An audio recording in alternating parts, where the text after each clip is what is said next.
India, the world's largest democracy. From the tall mountains of the Himalayas in the north to the vast Indian Ocean in the south, from the hilly areas in the east to the dry deserts in the west, the whole India is going to come together for this one single cause. There are 968 registered voters in India, which is more than the population of the United States, the European Union and Russia combined together. Imagine 968 million voters, 15 million election officials and 1.2 million polling booths.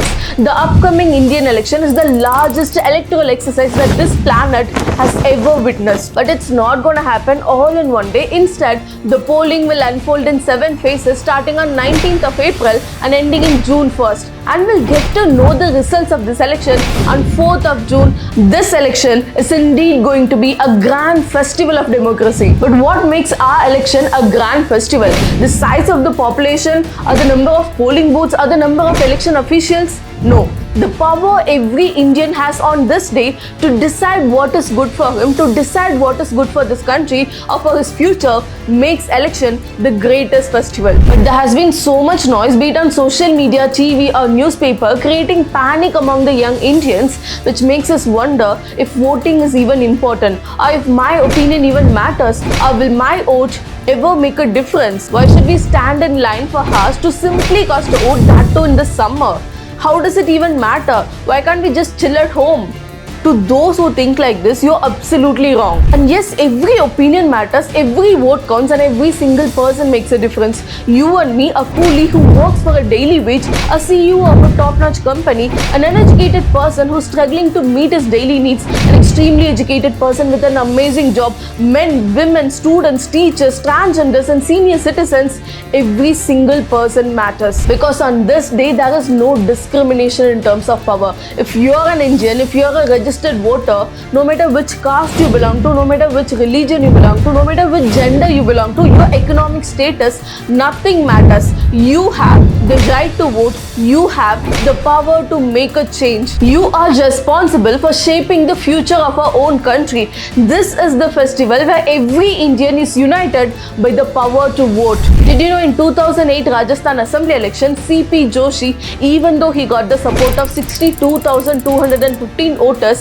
ended up losing the election to Kalyan Singh Chauhan by a single vote. In the same way, in 2004 Karnataka Assembly elections, Krishnamurthy became the first person to lose the election by one single vote. And the funny thing is, Krishnamurthy on that day did not give permission to his driver to go and cast his vote. And you still think your one single vote doesn't matter? 2024 is a crucial year for India because the result of this election will decide the future of India for not the next 5 but 25 years. And if you're watching this, you should know that the work you and I do today will shape not just your future but the future of the world. Now this year started with thousands of people being laid off by tech giants like Google, Amazon, Microsoft and many companies. And do you know what is the reason behind this? The AI, the artificial intelligence. According to a recent study conducted by the World Economic Forum, 85 million more people are going to lose their job by 2025, and it's likely going to be because of AI. So in such a situation, how do you protect your job and secure your future? How do you make AI your best friend, which will actually help you become 10 times more efficient at your work? It's actually very simple. Learning AI and how to use it in your daily work is the only solution, and I have a free way for you to do it. A ChatGPT and an AI workshop by Growth School, which will teach you AI hacks, ChatGPT and 20 plus tools which can make you an AI expert and a genius in your current profession in just 3 hours. Now usually it's a paid workshop, but for the 1,000 people who sign up using the link in my description, will get it for absolutely free. In this workshop, you'll be able to master and use AI to do data analysis, get a salary hike, job hunting, start a business using AI and improve your Excel skill and achieve 10-time career growth. More than 1 million people, including myself, who have taken this workshop across the world have derived an insane amount of value from it, irrespective of the industry and profession they were in. I will rate it 5 out of 5. So whether you're a tech or non-tech professional in sales, marketing, HR, operation, or work as a freelancer or a founder, this workshop will be a game changer in how you work every day. Trust me, it's really really helping me in my content creation, so highly recommend you to register as well using the link below. It is free only for my viewers, so I want you to take full advantage of it. To learn more about how you can beat AI and ChatGPT and grow in your career, do check out the workshop using the link in my description. So what can we change with a vote? Well, everything. When we decide who are our leaders, we decide not just their political careers, we decide on who will use our money for the welfare of this country, who will bring a solution to the existing problems of this country. Plato, a famous philosopher, once said, one of the penalties for refusing to participate in politics is that you end up being governed by your inferiors. Participating in politics doesn't mean only contending for election, it also means actively exercising our rights and responsibilities when our nation needs us the most, and that starts with voting. Let me tell you, never before in history were common people able to decide or elect their leadership as to who should govern us. It was never our choice. As democratic nations, today we have this opportunity that we can decide as to who should conduct the governance of this nation. Remember, someone great once said, we do not have a government by the majority, we have a government by the majority who participate. Okay, I understand voting is important, but is voting conducted fairly? Are elections being conducted fairly? Well, I cannot answer this question in terms of campaigning for the political parties, but I can tell you what length the Election Commission of India goes to make sure that every citizen of this country casts their vote. Have you ever heard of SWEEP, the Systematic Voters Education and Electoral Participation Program? It's a great initiative by the Election Commission of India aimed at increasing the voter turnout and promoting the electoral participation through awareness and education programs. The Election Commission of India is taking several initiatives for every single election to make sure that the maximum number of citizens can cast their vote, and I'll give you a few examples of that. Number 1, bridging the gender gap. Comparatively, the number of women voting ratio is lesser than the men's one. So after every male voter, 2 female voters are allowed to enter the voting booth and cast their vote. And a special women's help desk is established to help the female voters. To address the low gender ratio, special lady officers are being appointed. And as a result of this, in 2019 election, nearly 68% of the total women voters in our country voted in this election, as compared to 65.63 in 2014 poll.